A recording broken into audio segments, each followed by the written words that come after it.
What's going on, guys? Welcome back to the channel. I am C. I'm P. And today we're going to be reacting to Jordan Peterson, The Emptiness of Hookup Culture. He appears on the Ben Shapiro show. Yeah. I saw this video the other day and I was like, this sounds good. We should react to it. Yeah. I have yet to see it. But the title sounds interesting. And yeah, you know Jordan Peterson is going to come with the facts. Yep. And I liked Ben Shapiro too. I didn't know who he was at first. Yeah, you know him before. forgot about him. Yeah. But I do know him. Yeah. Yes, now that I see him, I do know him. Yeah, and he's very factual too. Yeah, Ben Shapiro knows his facts. He also doesn't sugarcoat shit. Yeah, so these two together. Them two together should be very interesting. Alright guys, you ready to go? Yeah, let's dive in. Why do I always do this? I don't know. Let's begin. So Jordan, one of the things that you talk about in the book, which is, I think, really wonderful, and I hadn't heard you talk about it a lot. Oh yeah, he has a new book called Beyond Order, 12 More Rules for Life. It's a sequel to his first book, 12 Rules for Life. I haven't read his second book yet, but I will soon. But you know, you can only gain from reading his books. I can tell you that much. So check it out. Before, you've done in some of your lectures, but it hasn't been the main theme, is sort of the relationship question. You know, how do you maintain romance in your relationship? And as a dude who's been married for almost 13 years at this point, I can say that, you know, it is very, very good advice. I mean, the amount of work that has to go into a relationship to keep a relationship functioning at a high level is tremendous. And that's not what you are sold in the media. What you're sold in the media is, number one, the happily ever after wedding ending. But even that is now hackneyed. Now the idea is that there is no happily ever after, that basically you're a fool if you get married, and that true happiness lies in changing partners on a fairly routine basis. But that's not the case that you make at all. You make the case that happiness is going to lie, and fulfillment, more importantly, is going to lie in the hard work of putting romance into your relationship. And people, I think, when they get into this thing, they don't know how much work it is to even do the sort of thing where you have to plan romance into your life, particularly after you have kids. It's a reality. Before he starts talking. Take notes. Before he starts talking, I want to say that, yeah, I think we've touched on this before, how people think when you get married, like, you're just gonna be like, just you don't have to try happily anymore. like, if you don't, exactly, like, if a lot of people like themselves go when they get married. A lot of girls, they were hot, and then when they get married, a couple of years later, they like, oh, bloated and fat, because then you stop trying. It's like, people think when you're married, if you're not happy like every day in your marriage, then you should like divorce. It's like, No, it's not true, man. Marriage takes work. Just more work than like regular relationship. You know, it's like it becomes harder when you're married than it is when you are. I was just about to say, any relationship, not just marriage, takes a lot of work, but it only gets harder once you're married. Because when you're married, you have to think of new ways to keep that spark alive. Because you're always together. Because you're always together, and there's gonna be times when you want to kill him, or he's gonna want to like punch you off the roof or some shit. Punch you off the roof. When we're on the roof. Oh my god. To the moon, Alice. Yeah, but it's a lot of work. And another thing I want to mention is what he said about I forgot what he said. I can't help you. Yeah, like a lot of guys, it's like people goes either they believe in the fairy tale marriage, like marriage is gonna be happily ever after, blah blah, or they go the opposite direction, like I'm never gonna get married. I'm just gonna go out there, have sex with as much girls as I can until I get old and whatever. But I think the sweet spot is in the medium. You know what I mean? Don't believe that marriage is a fairy tale, but also hookup culture is not gonna bring you happiness forever. It's gonna get old at some point. And the biggest problem now with a lot of guys that don't want to get married is that now with the divorce rates in the United States, and how wives take half of the husband's shit, guys are like, why would I get married? Like, there's not a part about it for me. Because if I get divorced, you should take half my money that I've worked for, since I was like 20 years old. It's like, and then plus I gotta pay child support, and I gotta pay alimony after she already took half my stuff. So a lot of guys are like, I'm not getting married because it's too much risk for no reward, basically. Because marriage is a woman's game. It's all to to benefit women. It doesn't benefit men at all. Like, if we really think about it, marriage only benefits women. The wedding, and after you get married, if you get divorced, the course usually starts with the woman, you know? So guys are like, why get married when it's no benefit for me? All right, let's see what Jordan got to say. You know, he's going to say some facts. Jordan Peterson, let's go. I had a lot of clinical experience, you know, and I had men in my practice who were very successful, serially sexually active. And it didn't work for them very well. Now, I would say very forthrightly, if I had two men and all other things being equal, one was capable of serial sexual relationships and was attractive enough to manage that, and the other wasn't, that the person who managed to do that is more successful. I believe that. So if you're abstinent because you're incapable, that is not a virtue. But real quick, Jordan Peterson is big on that. Like, if you like what? No, example. If you're good because you can't afflict pain, that's not a virtue. You know, you just can't do it. But if you are able to afflict pain and you choose not to do it, that's a virtue. You know what I mean? Because for example, if I'm able to take over like Superman, perfect example. He's able to take over the world, right? He knows he can easily, but he doesn't do it because he has character. You know, he does the right thing. That's a virtue, right? But let's say me, if I'm saying, man, I'm not gonna take over the world.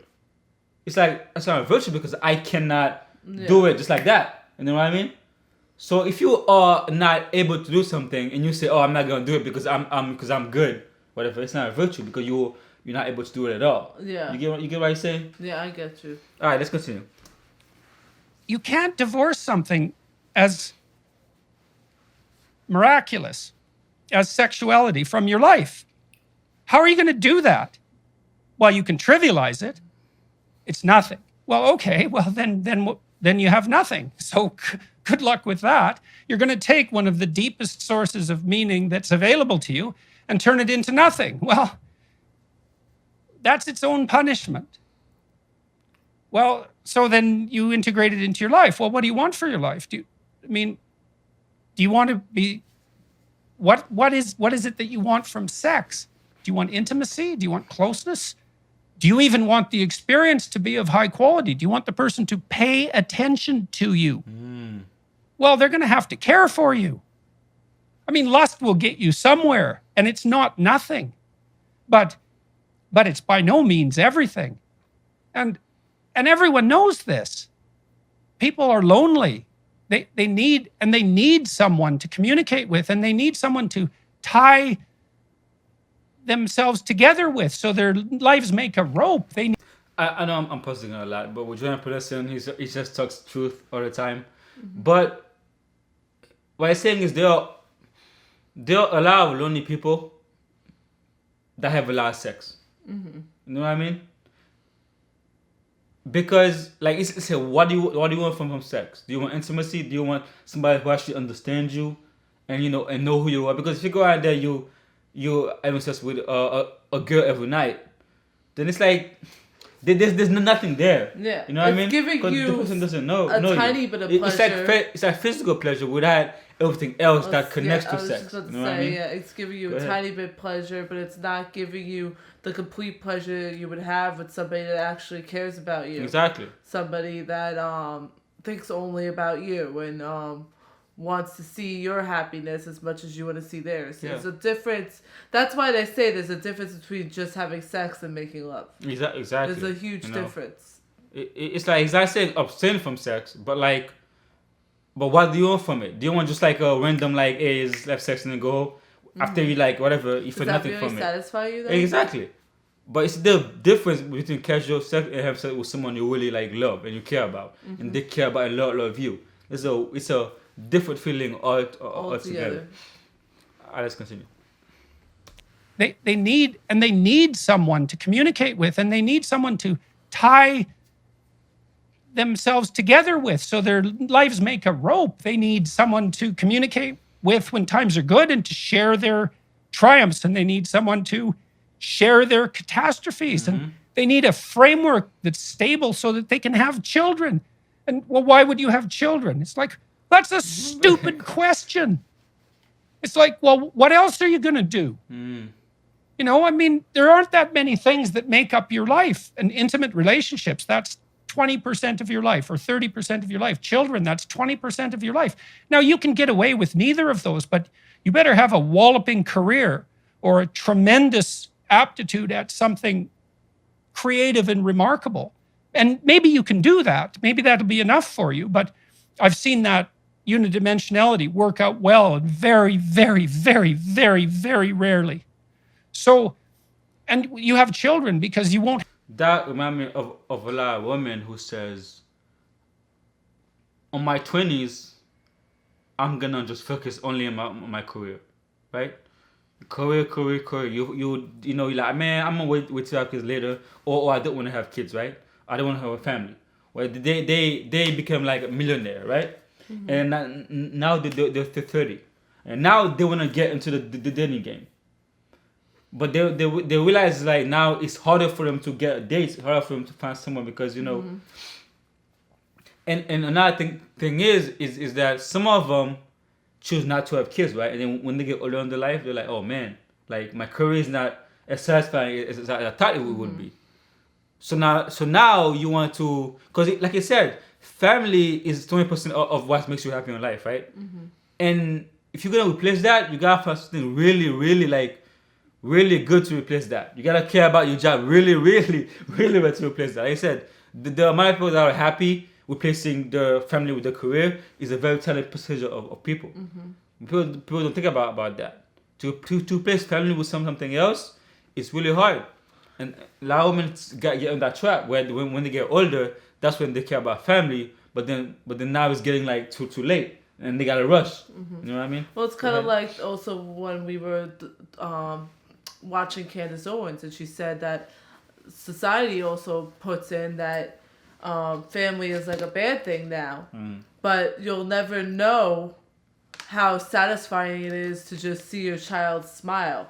Sometimes that's better than any career that you could be having or any amount of money that you could be making. So you don't want to miss out on an opportunity to have kids just because everybody in the world is telling you differently. Like, oh, look at the way we live in, and I don't care. It's like, yeah, true, I understand that, but kids are gonna be the ones who fix it. The next generation after us are gonna be the ones who fix this world. You know what I mean? So let's continue. I've seen that unidimensionality work out well and very, very, very, very, very rarely.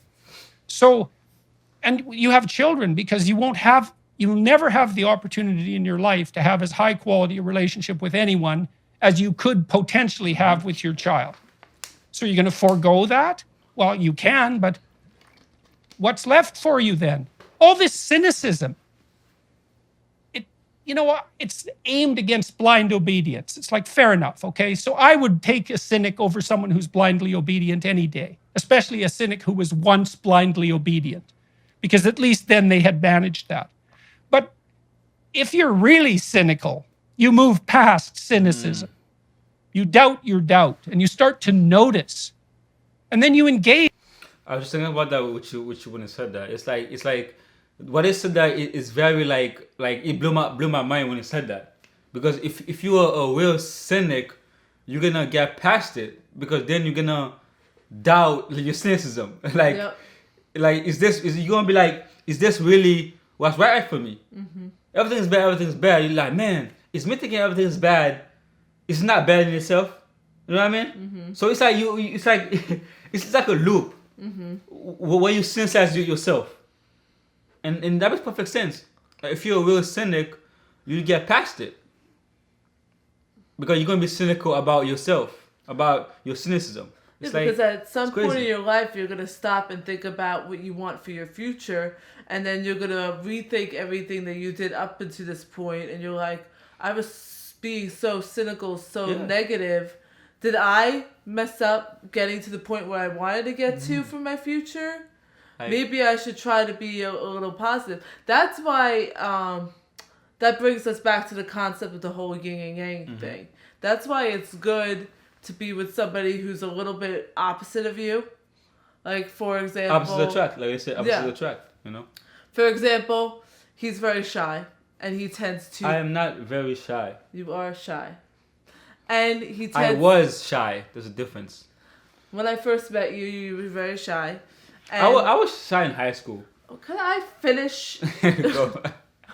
Gosh. Stop lying about me. He was shy, and you were shy. Stop shaking I was your shy head. in high school. You were shy. Continue, jeez. And you're making me lose my fucking train of thought. I hate you. Hey, we're getting Montax now, so you got Chrisless. Shut up. No, you got He was shy, and he had this concept of thinking the worst case scenario of everything. I was more All of the the cynic. time. I was more of the cynic. So me, I'm very loud, as you know, and I'm the farthest from shy as can be, and I usually think overly positive. But being together, we kind of mellow each other out. Equal at each other. He became more positive as I became more realistic, and like, so that's what makes good relationships is the yin and yang process. You know. Yep. Let's continue. But if you're really cynical, you move past cynicism. You doubt your doubt, and you start to notice, and then you engage in your life. And so young people are being sold a shoddy bill of goods.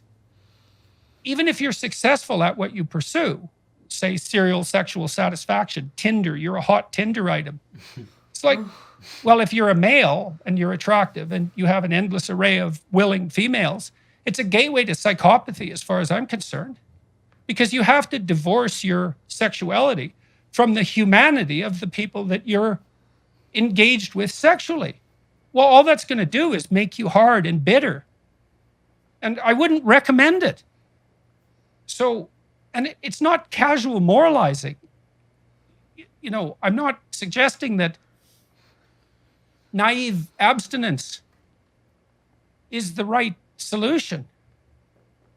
But we're not doing a good job, Ben, of communicating the fundamental values of life to our young people. I got a story to tell you, man. I talked to this. Real quick, he's right about that. Like, it is now. We're not doing a good job of like the younger generation to know what's really important about life. Mm-hmm. It's like what they think is important is like far from what's really gonna bring you fulfillment and happiness in life. We're sheltering them too much. We're not exposing them to the realities of life. I think. Let's continue. Woman this week, Yeonmi Park, and she wrote a book called In Order to Live. She's an escapee from North Korea. And like she had quite the life, man. Like starvation, then slavery. That kind of sums up her life. She had to sell her own mother, whom she loved. I mean, you just think about that for like 15 minutes and see where it gets you. And she was literally a slave in China. And she struggled through all that, ended up in South Korea and went to a South Korean university. She did all her education in 1 year. Elementary, junior high, and high school in 1 year. Passed the GED and got into a competitive South Korean university. It's like, this is quite the girl. And her book, it wraps up in 2015. So I asked her about what's happened in recent years. She went to Columbia University. So imagine this girl struggles out of North Korea and slavery and pursues her education and gets to go to an Ivy League school in New York. It's like the pinnacle of her ambition. She was drastically affected by George Orwell's Animal Farm when she was in South Korea. It's one of the first classic books she read, and that's what made her decide to write and to speak. So she can understand the value of the humanities like virtually no one else can. Mm-hmm. She went to Columbia. I said, well, how was that? She said, it was a complete waste of time and money. And I said, well, wait a second. You can't really mean that. surely in your 4 years studying humanities at Columbia, you must have had one professor or one course that spoke to you, the way that the books that you were reading spoke to you, that the person made the attempt to push past the limitations of the institution and mentored you. She mentioned one human biology class where she learned about evolution, but said that that was all twisted by political correctness near the end. And that was all she could muster up for 4 years of she said that she felt just about as stymied in her freedom of speech at Columbia University studying humanities as she did in bloody North Korea. That's crazy. That's what we're doing to our young people. That's crazy. It's so appalling. So appalling. That was crazy what he said there. Wow. It's like we're turning into like a dictatorship and like a socialism state where like the government controls what people can and cannot say. We're turning into that and we don't even see it ourselves. It takes somebody who's lived through that to come here and said that she felt worse here than she did over there. That's crazy. It's like it's almost like a magic trick where you're seeing one thing, but what really happening is the thing behind it. Exactly. The world is showing you that we're expanding and we're becoming more tolerant and accepting of everybody. But it's the opposite. But it's really not. And behind that fake facade, you see, like, from people from Jordan Peterson, Candace Owens that aren't fooled by it, are giving you factual statistics and stories of people that are going through it and seeing that the world is more like a dictatorship than it is of opening the horizons and making everything like tolerant. And so it's just very sad. And to be honest, that also leads back into why a lot of people are afraid to even have kids. Because the world is being so corruptive and they're corrupting the mindset of their kids that they don't want to bring a child into this crazy world. Especially in universities. Like, who would want to send the kids to a public school nowadays? And that's what they push so hard. They push us kids to graduate high school, go to college, go to a good college so you can get a good job. But these good colleges aren't really teaching you anything. So you're wasting all this money into the government's hands for what? Indoctrinize you. Telling you what you can and cannot say. Yeah. How they're like 50 different genders and all that. It's like, and you have to say this or you're a bigot if you don't say it. It's like, it's crazy. Like, where's the freedom that, Americans fought for, right? But it's like the girl said, we're becoming like the dictatorships that she came from, where she was enslaved. That's crazy. Not just like them, worse than exactly. She more so. She felt trapped, more so. University studying humanities as she did in bloody North Korea. That's what we're doing to our young people. So you're really kids about this. It's so appalling. You can feel the emotion. So appalling. There's so much that people can be offered. This richness of the past, so much that's desperately necessary. This isn't optional. The idea that man does not live by bread alone. Yeah. That's not religious claptrap. Wow. That's you can see he feels what he's saying. Like, you can they see both the emotion do. in his face. You could even see Ben Shapiro. He was like another shocked by that story. Yeah, but that statement that she said that it was worse here than it was in North Korea. Like, you saw it on his face, and you see Jordan Peterson, when he gets so emotional about stuff, like, he has that look like he's about to like break down. Exactly, because he really cares about people. He really does. He wants people to see what is happening right in front of their faces. He wants the world to pretty much wake up. Like, there's so many people that get such backlash that are actually doing such good by trying to instill this knowledge into our heads, like Jordan Peterson, Kevin Samuels, Candace Owens, Tom McDonald. I will never tell anybody to go to college and get like a humanitarian degree. I will never recommend that. Cause it's all about what they think, what they should or do. It's like it's not based on facts, and they try that's the challenge to do knowing what you can and can't say, blah blah blah blah. It's like I will never like, and you go to Ivy League school paying so much money to get a humanitarian degree. Well, I think she wanted that. No, I know she wanted it. I think that. because she lived in that system over there where she was like a slave and she wanted to come here learn about the humanities, you know. But she's like, it was worse here. That's crazy. It's crazy, man. It just blows my mind. But I love Jordan Peterson. I love how he speaks. I love his passion. He makes you think, man. He really does. He opens up your eyes. There's not one video I watched of him where he didn't make me think in a way that's different than I thought, before. Like, or maybe realize something that I didn't even think about that deep. Like the if you're a real cynic, you're gonna get past it because you're gonna question your cynicism, which is. We were having that conversation the other night, like how you were able to get past your own shyness and your own negative aspects of thoughts. How you always try to look at things and see. A lot of that is because I actually bothered my mind. I actually went online and researched this stuff. But you didn't even realize it when it happened. Like it kind of just it happened happened slowly over time. So it's like, and then it's like, oh shoot. It's like when you growing as you go slowly. As a kid, you don't even realize when you grow an inch because you have it so slowly. So it happened to me over time. After high school, I was listening to people, went online, doing my own research, and it's like over time you just like realize that. And you met new people. Exactly. People came into your life and helped change you. Exactly. People change, man. Yeah, guys, Jordan Peterson. Tell us. It's funny, guys. It was about hookup culture, and we like went something totally different, and it was like so amazing. Yeah, seriously. Tell us what you think about Jordan Peterson, Ben Shapiro. What you think about this topic. Leave it in the comments, guys. Yeah, we love your comments about this. Your point of view on this.